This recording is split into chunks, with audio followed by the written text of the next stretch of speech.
We're live. Hello, hello. We are live, and I have a special guest today.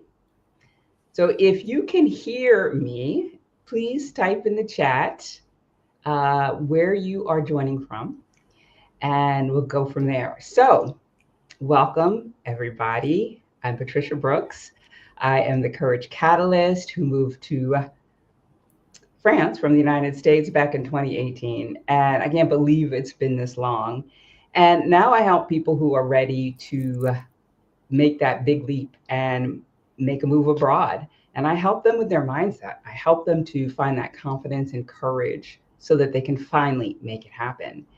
And today I have a special guest, Danisha Ware, who is in a similar place as I am. Well, she's not in France, she is in Mexico, but she works with people to help them with dealing with stress response in the body. And so there's the mindset that you need, but you also need to be able to handle the stressors and the stresses of making a move abroad. And today we're going to talk about how to handle the stress before, during, and after a move.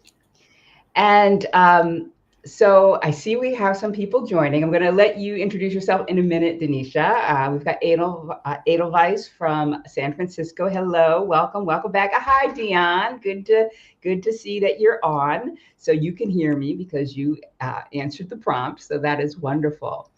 Now, who are you, Danisha? You know, who are you? Where are you? Why are you here? Okay, hi, hello everyone.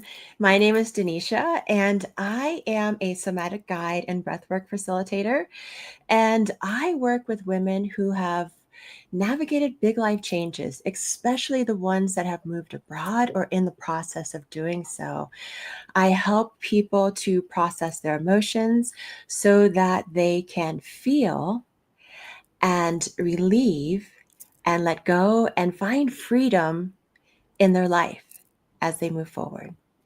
Yeah. And I recently moved to Mexico City. I had visited previously for many years, always came to visit, and I made the decision to make the leap to live here. And what a difference that is from visiting to actually being here.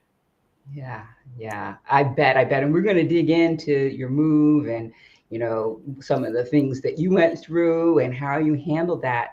But I want to just understand a little bit something. You said something about somatic.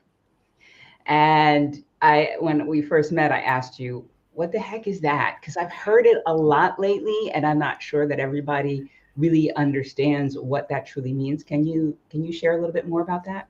Yeah, so somatic, soma is the body. So when we're dealing in somatics, we take it to the body. Mhm. We process and we feel. And from there, we can make changes, dramatic changes in our lives. A lot of times we are in our heads, we are in our mind, we are always thinking. And thinking is good, but it can lead us astray.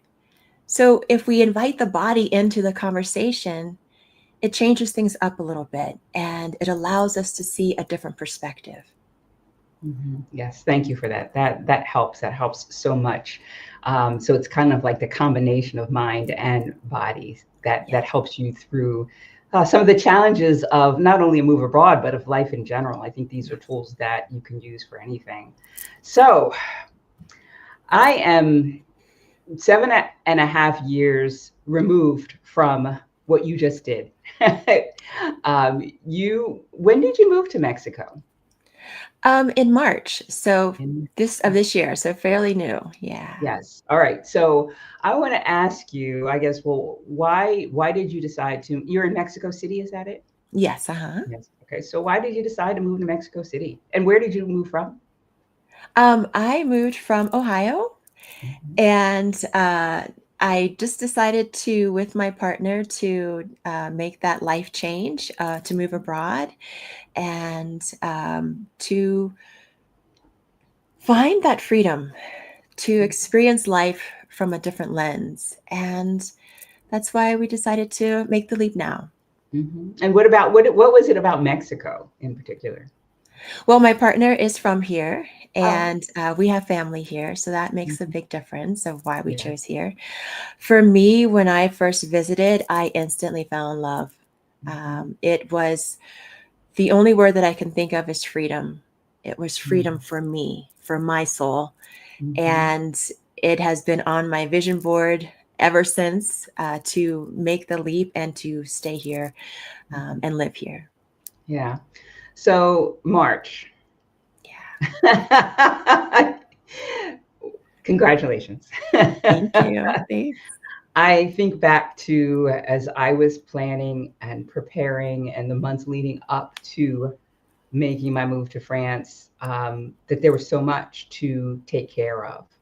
So, can you walk us through those last couple of months before making your move abroad, and kind of share some of the stresses that you experienced or stressors you experienced before the move? Yeah. So it was kind of a rapid decision. One of uh, the most fast decisions that I've ever made in my life.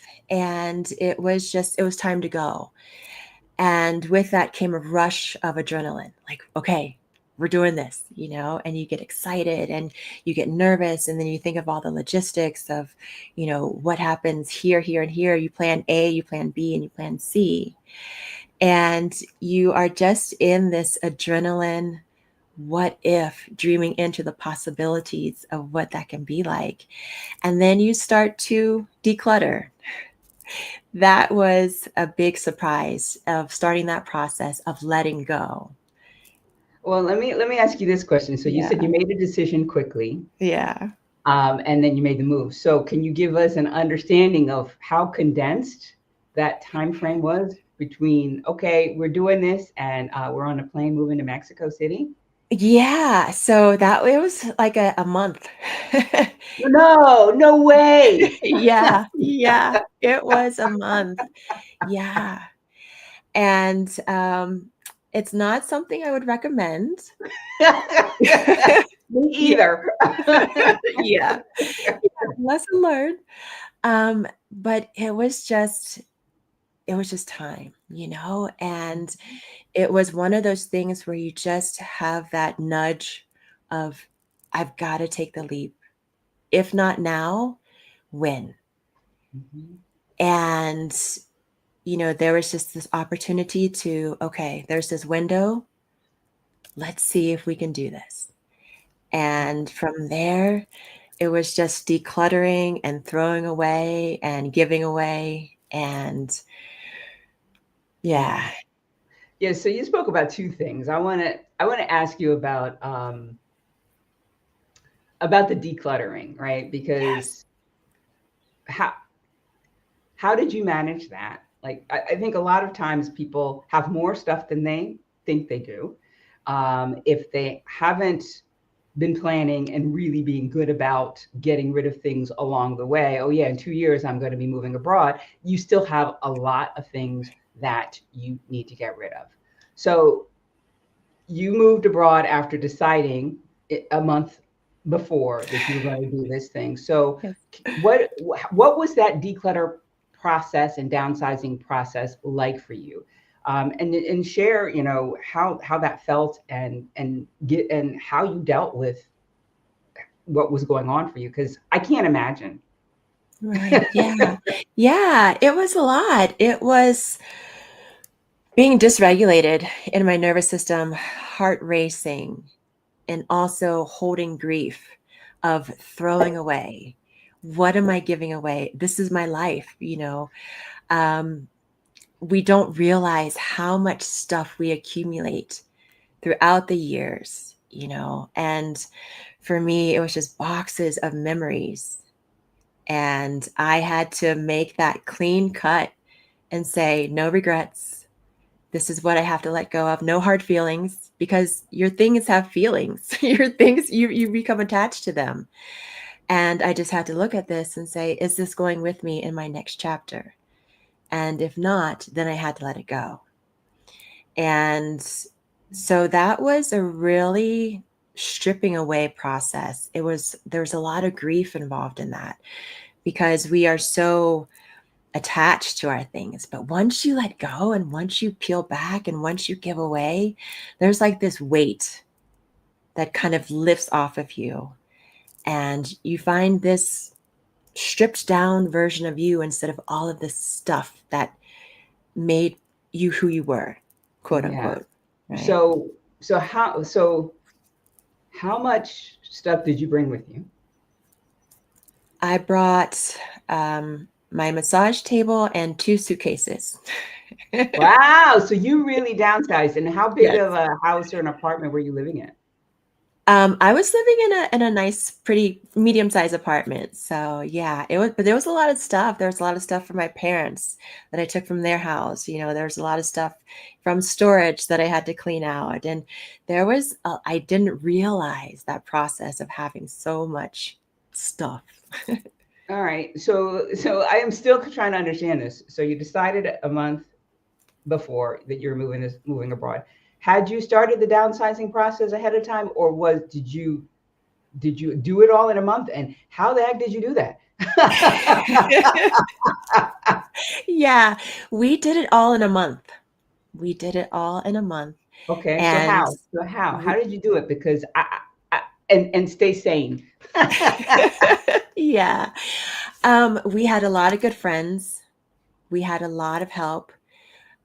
We just made daily trips to drop stuff off at Goodwill and other donation centers. And we gave away a lot of stuff to our friends who needed what we had. So, yeah, it was just one day after another, just working and working like 4 to 8 hours, just cleaning and Ugh. decizing,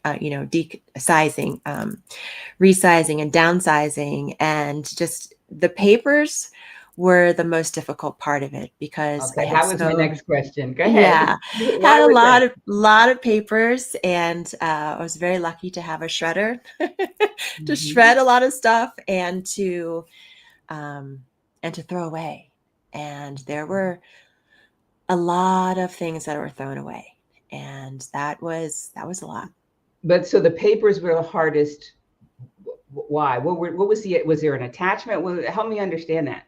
Yeah, the papers, there was an attachment. It was kind of going through back the seasons of my life. It was like, stuff from kindergarten to grade Oh school my to high God. school to college, right? So it was like my Kindergarten. whole life. Yeah. And Wow. just, I'm like, I don't need to hold on to this anymore. I did Mhm. accomplish this. I have to let it go, you know? So were there tears? What, so like you said, your heart was racing, there was grief. Can you give us a real sense of what that was like? Because grief is a word, we all kind of know what grief is, but how did that show up for you so that then we can understand how you handle it because you've got these skills that you're going to share with us. So how Yeah. did that show up for you? So it was the letting go.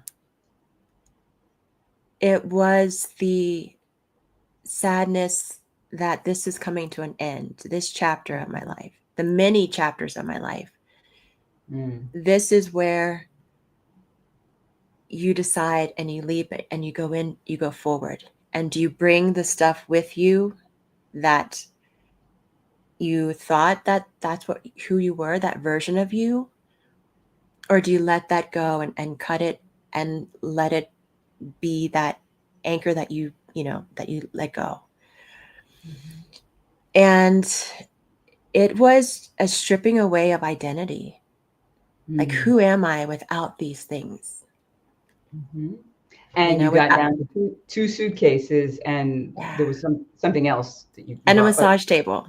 and a massage table. So you got Yeah. it condensed pretty well. So, Yes.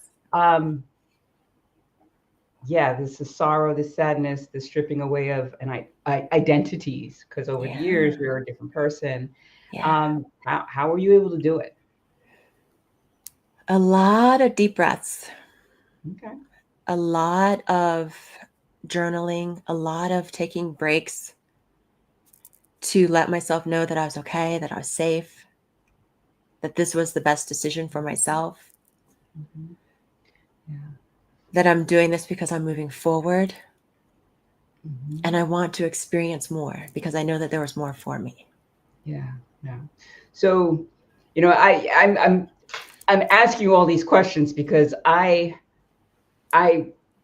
started downsizing at least a year, if not more, ahead of time. Not seriously, but a year out, I knew, okay, this is happening.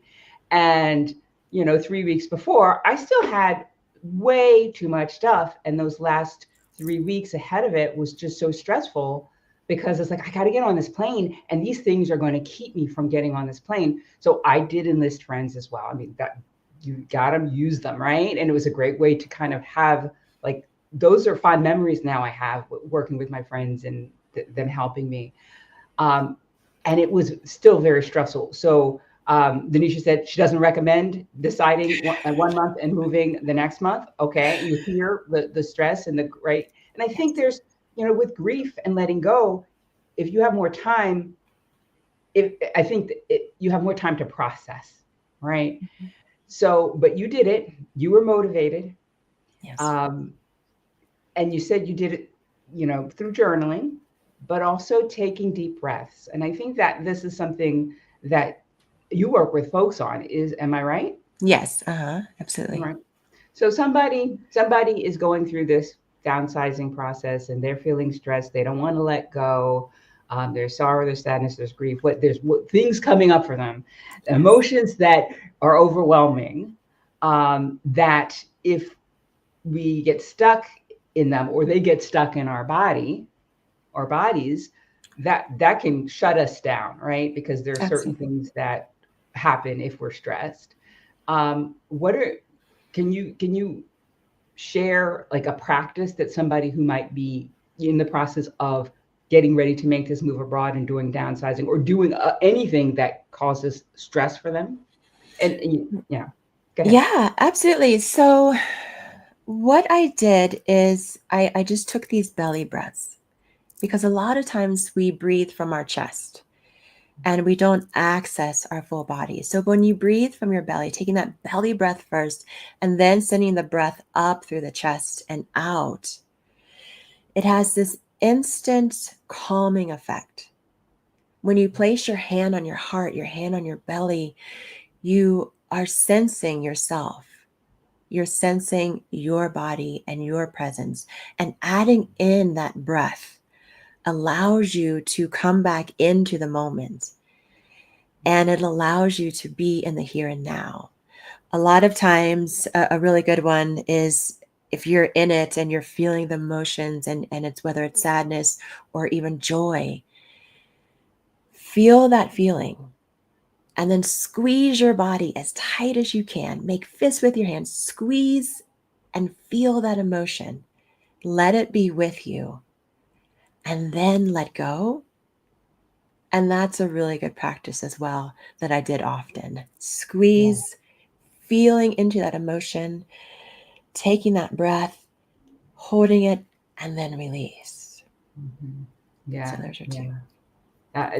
Breathing is amazing because when we're in stress, we can't think clearly. That like lots of things happen, like things shut down, right? So then, um, but when you take that breath, even if you just breathe, take a couple of deep breaths, it's kind of like, oh, wait a minute, there's some space. There's something different about you in that moment that before you're like, ah, right? Yeah, yeah, Yeah. absolutely. Um, All right, so we've got a comment from Edelweiss. I still have my thesis original and other college stuff. So much sweat equity to let it go. Yeah, Yeah, I mean, yeah, we're attached, right? Yeah, yeah, yeah. yeah. So yes, so that was the before, and it was a crazy before for you, right? Yes, There's not much gap between the before and the during, right? right, right, right. um, so you get on the plane. Yeah, All right, you've gotten rid of all your things. Your friends came over to help you. You've done the deep breathing. You're to manage the stress, and now it's time to get on that plane to Mexico City to move to Mexico City. yeah, yeah. What are you feeling then? Um, it was very surreal. It was very surreal because we had just cleaned out this apartment of all these memories and all of this stuff. And then we got into the Uber, and then we were driving to the airport, just leaving everything behind. And then we got on the plane. And then, 4 hours later, we're in a new country, in a new land. And it was so seamless that it was like one day you're here, the next day, boom, new life. You've arrived, right? So you Mhm. think.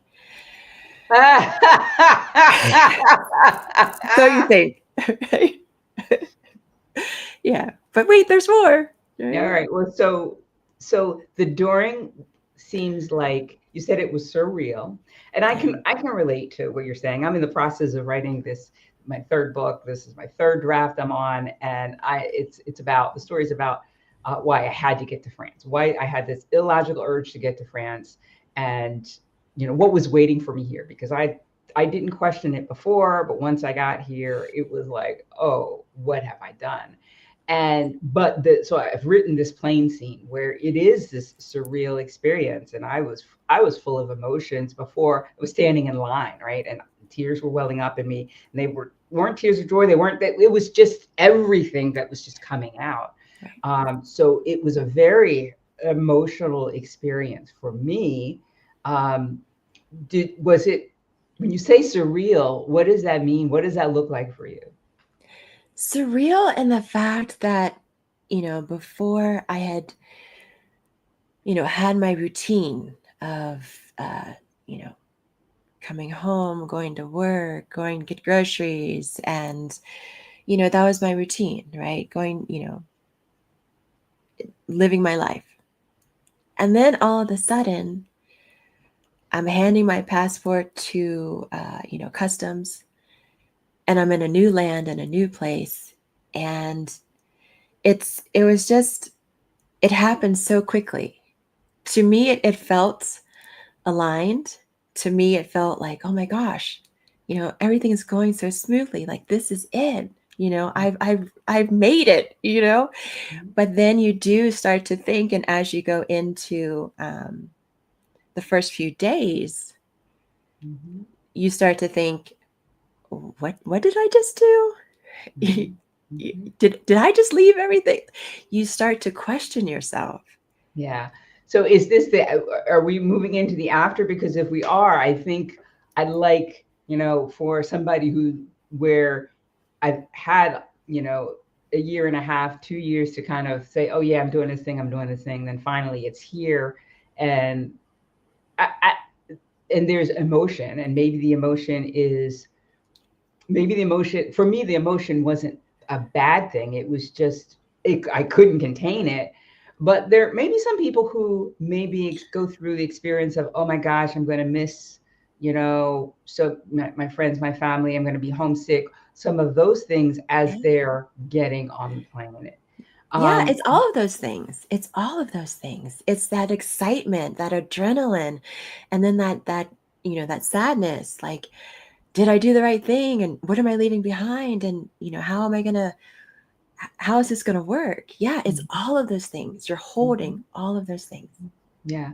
And I think for me, the Doring piece was pretty smooth as well. Like I had those emotions, but I knew I was doing the right thing. It was an intuitive thing for me. I knew I need to get there. So there was not resistance. Oh, I don't want to get on the plane, or it was none of that. It was I got on that seat, and the stress of, you know, everything's tucked away. I'm sitting, put my seatbelt on, and I sat in the seat, and I said to myself, there was so much I needed to care for before, not just the downsizing, but the getting the checking account that has a good, is good for international, right? All of the things that I needed to do so that I could tie my old life up in a bow and get on this plane and start a new life in France. I was like, oh, I got to do this. I got to do this. I got to do that. But when I sat down in that seat on the plane, it was like, if it's not done now, well, there's nothing I can do about it. And it wasn't the stress like, oh my gosh, what if I didn't do? It was just like, yeah, no, that's Right. behind me. Right. It's about that letting go, Mm-hmm. you know? Yeah, yeah. And so it sounds like you and I both had this experience of being able to let go fairly easily. So we're going to move on to then the oh crap, what have I done? Right? Because I had my moment was about 2 weeks in, 2.5 weeks in. But let's hear about yours. Yeah. So mine was about a weekend. Right when I got off, the few days after, the glow of landing in a new country and starting, this adventure. Yeah, I woke up and I'm like, what did I just do? Did I really do this? And then it was like, did I make the right decision? Are you sure I should have like all these questions came in about if it was right.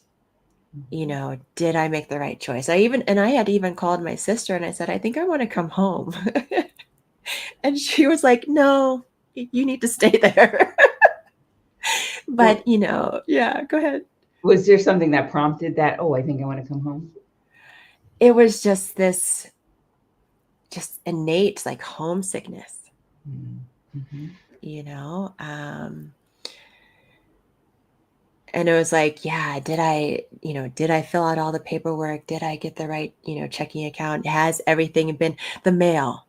Like that was the thing. Like, did I turn off the mail? That was what I was worried about. Um, and I was like, oh, I have to rush back. No, no, you don't. You're good. But I had to find that within myself again. And it took a couple of days to feel like I was feeling like that. I was questioning my decision. Mm-hmm. Mm-hmm. And so it happened quickly for you. The Yeah. honeymoon period was kind of short for you. It was short for me too, but I Yeah. had 2 weeks, right? So, um, what did you do? Like you've got these skills you've been trained Yeah. to take care So, of this. yeah, but I let myself be in it. Mhm. How does somebody let yourself how do you let yourself be in it? Because so a lot of times the emotions are uncomfortable, right? Hmm. It's not like being in the state of joy, right? Like, okay, yeah, that feels good. I'll be in that all day long. But Right. how do you be in the emotions of panic or how I didn't even know how you would describe what you were feeling and maybe you can describe how you were feeling and then share how what are some ways that you can be in that emotion because you say that's important and you gave us a tip about tensing up and then taking that deep breath and releasing, but how does somebody get to that place where they can accept and be in their negative or uncomfortable emotions? Yeah. Those negative emotions are a part of us. So when I say that I had to sit in my grief and sit into my sadness, I had to cry. Mhm. I just had to let that emotion come over me. Just how Mhm. you like let joy come over you. You Mhm. allow that emotion to be with you Mhm. and you sit with it and you cry. Or if you have anger, you sit with your anger. And all of these emotions, they are just asking a conversation of us. What is it really underneath the anger? What is really underneath the sadness or the grief or the crying? Mhm. You go into the body and then you ask yourself, what do I need? What is required of me? Why is this here? And then when we have this conversation with ourselves, with our body, it says, you know, some things maybe that was too fast, too soon, too much. And I'm still over in Ohio. And you've got to let me catch up with you here now. Mm. And so you kind of let it have its moment. You let the crying, you let the grief, you let the joy, you let them shine because they are a part of you. And then when the crying stops and you ask what you need, you give yourself that. And when you do, it just strengthens the connection that you have with your body. It strengthens the connection with your self-trust, with your boundaries, with who you are as a person and what you're moving towards. Mm-hmm. Mm-hmm. Yeah. And think about, I have a friend whose mother died. This was almost 20 years ago, if not 20 years ago. And she didn't sit with the emotions. She distracted herself, or people helped to distract her from that. And I think that um, that just that's not a good recipe, right? So what you say in sitting with your emotions, I think is important for people to hear, um, and it may not just be one and done. Right. Right. I mean, that was right immediately after. You've had a couple of months to be in Mexico City. Right. Have you had other bouts of, oh, what have I done? Or, Of course. of course. Of course, because I'm human and we're human. Mhm. And we are conditioned to believe that life is linear and that we're supposed to do things a certain way by a certain time. And when in actuality, our lives are spiral, you know, we're always moving up. We feel, we have ups, we have downs, we learn, and we go up another spiral. And you take with you what you learned from the past with you to where you are on your spiral. And you know when it happens again, when you go through the emotional waves, like, oh, I remember this. I'm going to go another direction because I know how now. And yeah, that's always going to happen for sure. Mhm. Um, I want to thank you for sharing that. I do want to recap. So what you said is, I asked, how do you sit in your emotions? You don't avoid, right? You feel them. You, if you need to cry, you cry. If you need to do something to deal with the anger, you know, get the Yeah. pillow or whatever, right? Yeah. And you allow that to take course. When I was going through coach training, one of the things that one of my trainers said that, like, tears are just the release of emotions, right? So it makes sense. Like, if you've got a lot going on for you, that something needs to kind of come out so that then you can clear that space and kind of say, okay, oof. Yeah. Yeah. And then I liked how you said, then ask the question. What was the question? It's like, what do I need? What do I need? What do I need? Mhm. Yeah. Yeah. And and when you ask yourself that question, how do you get a response? Do you hear it? Do you feel it in your body? What's that Yeah. like for you? So for me, I feel, and I have a knowing. So I feel like maybe I need a glass of water. I feel like I need to go take a walk outside. You know, I feel like I just need to sit here for a moment. It's so we all have these senses, whether you might hear something, you might feel something, you might see something that says, hey, this is a sign for you to slow down. This is a sign for you to tend to your body. Mm-hmm. And going back to what you said before, which is very important, again, energy. We are made up of energy, right?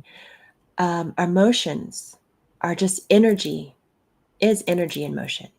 Mm-hmm. And when we don't recognize the emotion that's going on in our body, it gets stuck and Mhm. we push it down and we go on to the next thing and we go on to the next thing and we go on to the next thing. And if we don't take the time to listen, that is when we start to come into dis-ease. Mhm. And it's going to show up in our body, whether it's your shoulders, your neck, your gut. It's going to show up somewhere to get your attention, to look at it and to deal. Mhm. Yeah, yeah. Got a question from B. Hi, B. Welcome. Have you discussed what happens to our body, soul, spirit when we move to a different country, etc.? My sense is that they don't all travel at the same speed. I think you might have been alluding to this when you're like, I'm still back in Ohio. The body might Yeah. be in Mexico City. Can Yeah. you discuss this a little bit? Um, yeah. And that's kind of the heart of my work. When you have moved on and your emotions haven't, and so what happens is, you're kind of feeling, for me, the word that came to me when I arrived was I feel untethered. I Mhm. don't feel grounded. Mhm. And yeah, because my nervous system, that adrenaline, that fight was still back in Ohio. And what I was experiencing now is a little bit of the freeze.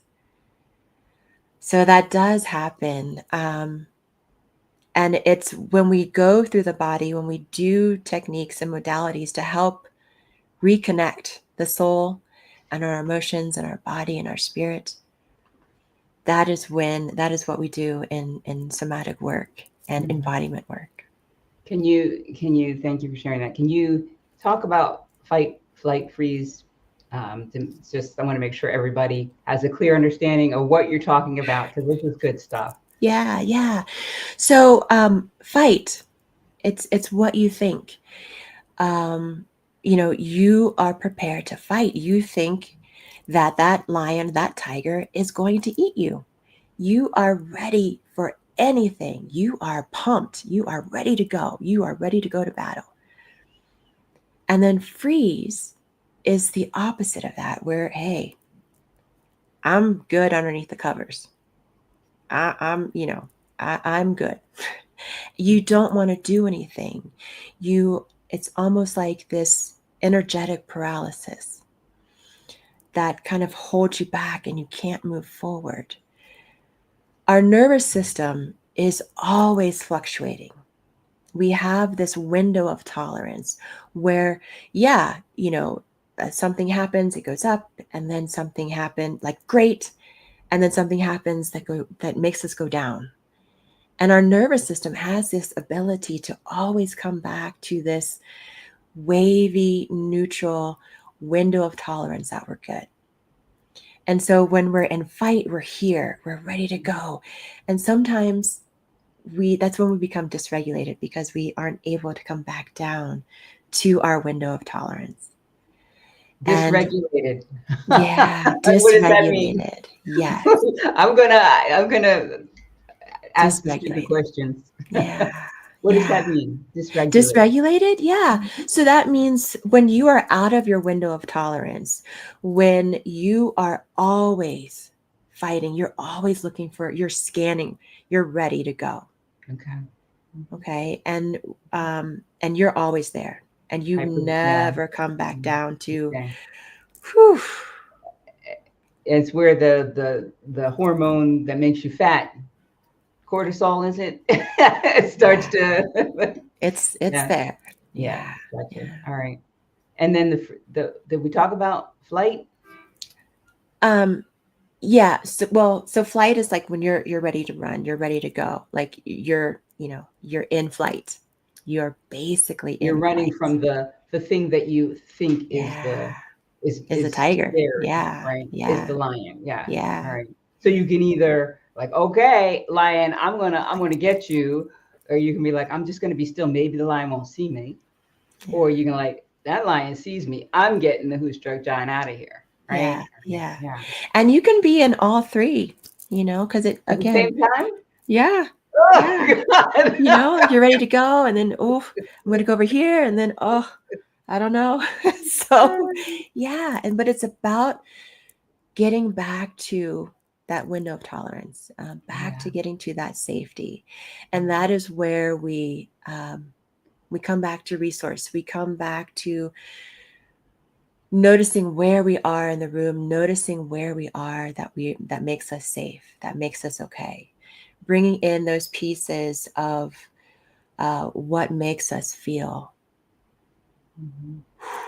Maybe that's a cup of tea. Maybe that's a pet that you can, sit on your lap, or maybe that's going outside. Mhm. We just come back to Mhm. our harmony and our base, our window of tolerance. Yeah. Yeah.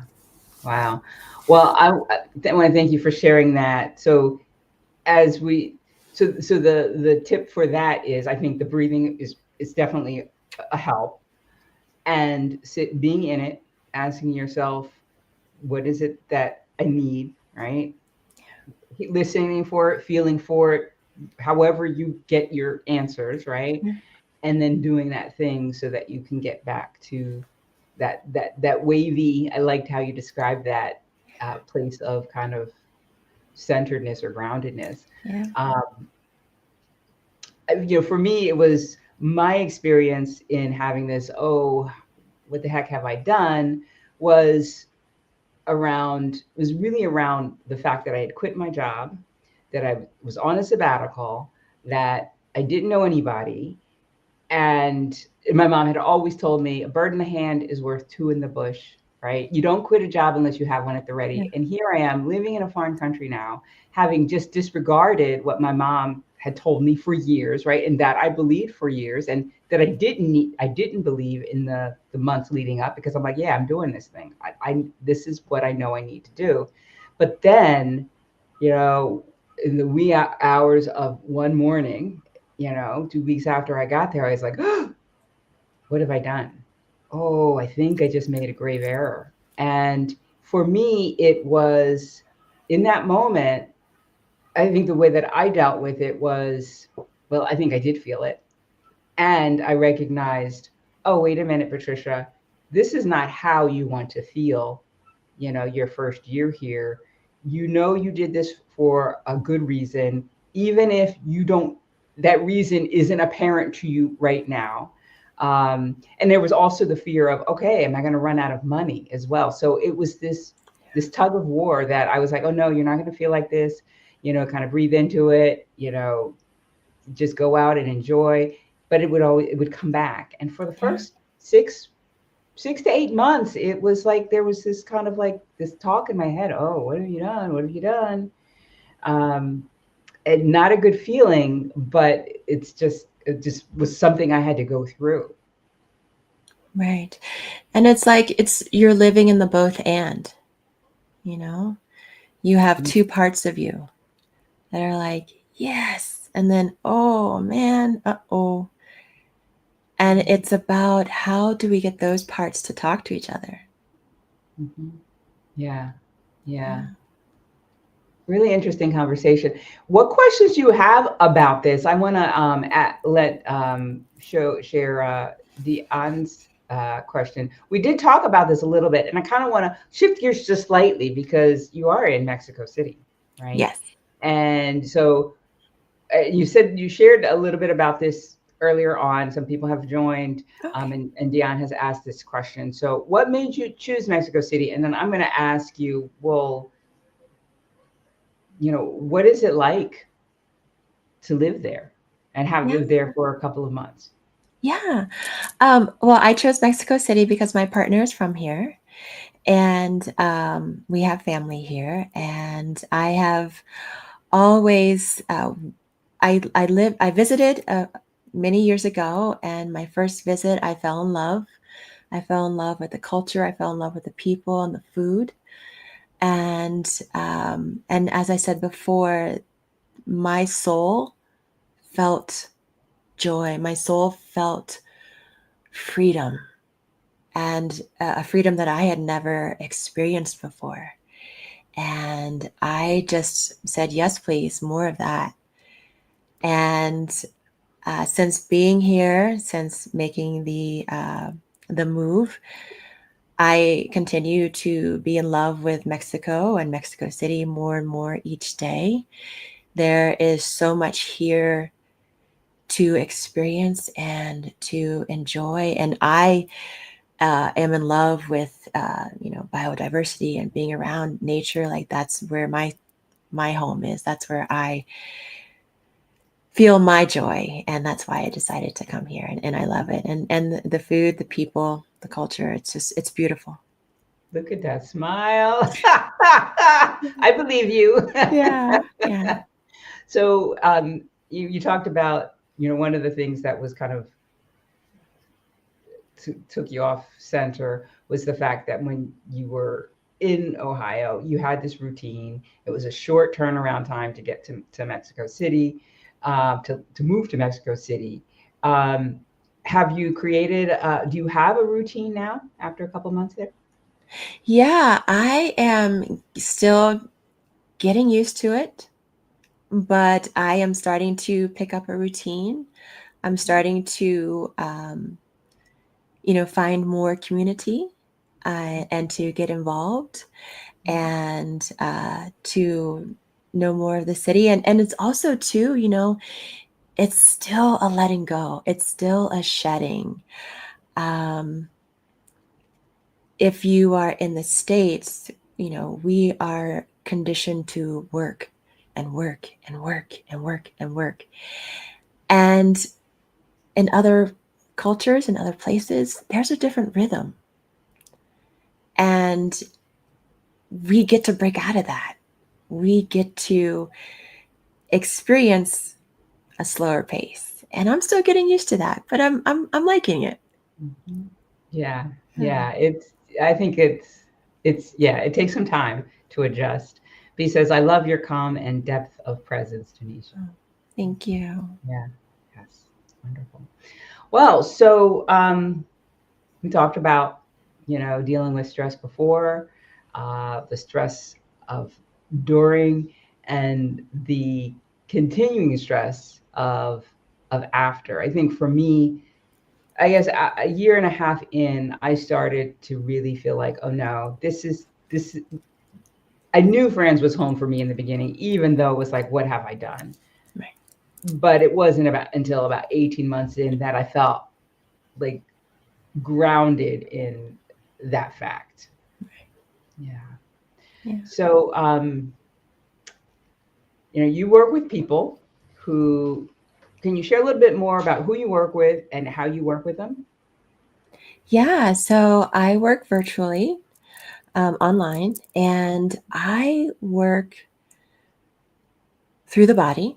I work with people who have made big life changes, whether that's moving abroad, or you've ended a relationship, or you've changed a job. Um, there's that single line that runs through: am I safe? Is my nervous system okay? Mhm. You know, um, I've made this move, I've moved on, but my nervous system hasn't. Mhm. And we look at that and we process what's underneath, what's going on, and how we can get that energy, that emotion that's been stuck.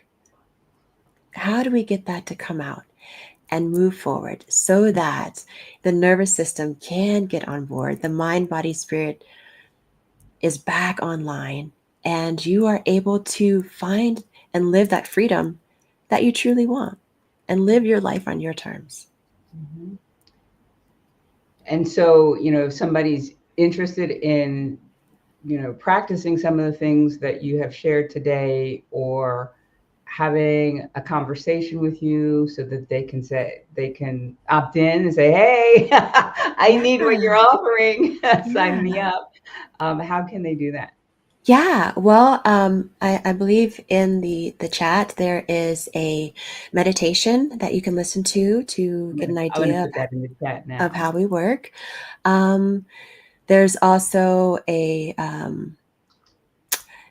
guide of kind of walking you through your nervous system and what happens before, during, and after. And then I really created a really beautiful session that I love called Unpacked, pun intended. And it's just where we sit together for 30 minutes and you're seen and you're heard, and whatever is coming up for you, whatever is going on, we can take a look at that and see how, just to what it feels like to kind of process through that and what that would look like working with the body as well as your mind and as well as your spirit, bringing all of that together. So it's a beautiful session. I love it. I have fun offering them. And yeah. Yeah. So I am putting those links in the chat right now. This last one is a link to the Unpacked session. There you go. So we've got a comment here. Ms. Ware, you should do ASMR videos as well. I don't know what ASMR is, but somebody thinks you should do them. Yeah, yeah. It's it's kind of like a soothing modality. So Okay. yeah, All right. yeah. Yeah. So great. So and so where Danisha works, she brings the body into the equation, and she works with people who are moving abroad or have changes that are disrupting, and creating a stress that keeps you out of alignment with that equilibrium state. I work with people a little bit, not really in the body, but the mindset as oh, I'm thinking this thing, and I do sometimes bring in where do you feel it, because that can be like a trigger for you to recognize that you're even not present, and really help people to understand their why they want to make a move abroad, why are they going to turn their life upside down so completely to do this thing that most people don't do. And so I offer a number of different things. I just updated my website, so that you can see all that I offer clearly, and I will put a link to my website in the chat, so that you can check that out. I have a group coaching program for single women who are ready to make the move abroad, but do it with a community. There's weekly group coaching calls, there's an online program, and there is an in-person meetup every fall. And this fall, we're going to be in Avignon, France. So that may be something you might be interested in as well. So Yeah. my website is thecouragecatalyst.com. And you can just check out all I have to offer there. And one other thing I do want to mention is not this Saturday, August 16th, I am having a Women Rising Roundtable. Now, Women Rising Roundtable is a group of women, a small group of women, no more than 9, who come to the table and we have a conversation. And the topic for this roundtable is be seen, heard, and unapologetic. So a lot of times we can tend to want to speak up or say something, but we hold our tongue and we don't speak up. And so this is all about, what that means to you, what holds you back from doing that, and give you some tools so that you're able to speak up and be your authentic self and not feel like, I should have done this, I should have done that. And so if that is something that you're interested in, I'll put a link to that. I'll put that on the screen, and I'll put a link to where you can register for that in the chat as well. So, any parting words, Danisha? Oh gosh. Yeah, I mean, just take a moment throughout your day and just ask yourself, what do I need right now? And see what comes up for you and honor that. Give yourself that. Yeah. Yep. Danisha, thank you so very much for joining me today, for reaching out to me and saying, hey, I have something I think that your folks might be interested in, because I think this was a really good conversation about emotions and allowing them to be. They're a part of who we are. If we don't deal with them, that they're going to show up as disease, as belly fat as well, right? We don't want that. And I think you've given us some good ways to, um, good ideas on how we can work through the stress that we have so it doesn't get stuck in our bodies and we can, experience life the way we want to most of the time. Yes. Yeah. So I want to thank everybody who has joined us live. And if you are watching from the future, welcome. I hope that you enjoyed watching. And if you have not yet, please be sure to click the like button so that more people can take advantage of seeing this wonderful live stream. So thank you, everybody, for joining. And I will see you guys again next time. Take care. Bye bye.